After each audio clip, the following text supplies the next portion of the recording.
তো গাইজ এতিয়া আমি ৰুমৰ পৰা ওলাই আছোঁ। তো ক'ত গৈ আছোঁ আপোনালোকে ভিডিঅ'টো সম্পূৰ্ণ চাই থাকক। ভিডিঅ'টো বহুত সুন্দৰ হ'বলৈ গৈ আছে, আপোনালোকে চাই থাকক শেষলৈকে। কি হয়, ক'ত গৈ আছোঁ, কি কৰিম, কি নকৰোঁ, আপোনালোকে সম্পূৰ্ণ এইটো ভিডিঅ'ৰ মাধ্যমত চাই থাকিব।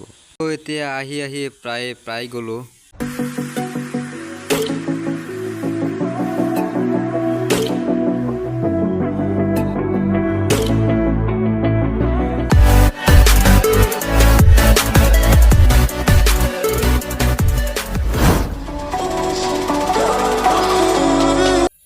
আজি ৰাতিপুৱাৰ পৰাই বৰষুণ দি আছে, সেইটো কাৰণে ৰাস্তাৰ কণ্ডিশ্যনটো বহুত বেয়া হৈ আছে।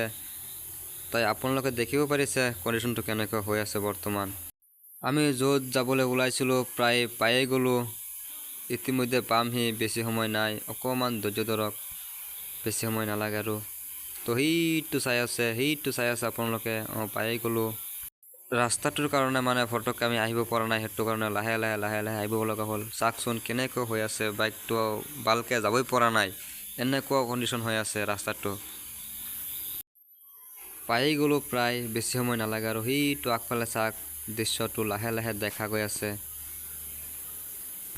কি ক'ম, এতিয়ালৈকে মানে বৰষুণ দিয়ে আছে। আজি ৰাতিপুৱাৰ পৰা বৰষুণ দিয়ে আছে, এতিয়ালৈকে বৰষুণ অকণো কমা নাই। তো ফাইনেলি গাইজ আহি পালোঁহি। আপোনালোকে চাব পাৰিছে ক'ত আহিছিলোঁ, কি কৰিবলৈ আহিছিলোঁ, কি কৰিম বুলি ভাবিছিলোঁ। সেইটো আগফালে চাওক, ঘোঁৰা এটা আহিছে। মোৰ লগৰীয়াজনে কল কৰি কৈছিলে যে ঘোঁৰা এটা আনিছোঁ, আহি উঠিবলৈ।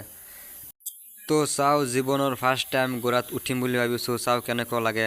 উঠিছোঁ তো ভালেই লাগিছে। এতিয়া মানে কি ক'ম আৰু আপোনালোকক, ঘোঁৰাই পেলাই দিব খুজিছিলে মোক, যেনে তেনে বাচিলোঁ আৰু। এতিয়া মোৰ দেখা দেখি মোৰ লগৰীয়াজনে উঠিব খুজিছিলে, পূৰা কোচিছ কৰি আছে, লেকিন উঠিব পৰা নাই।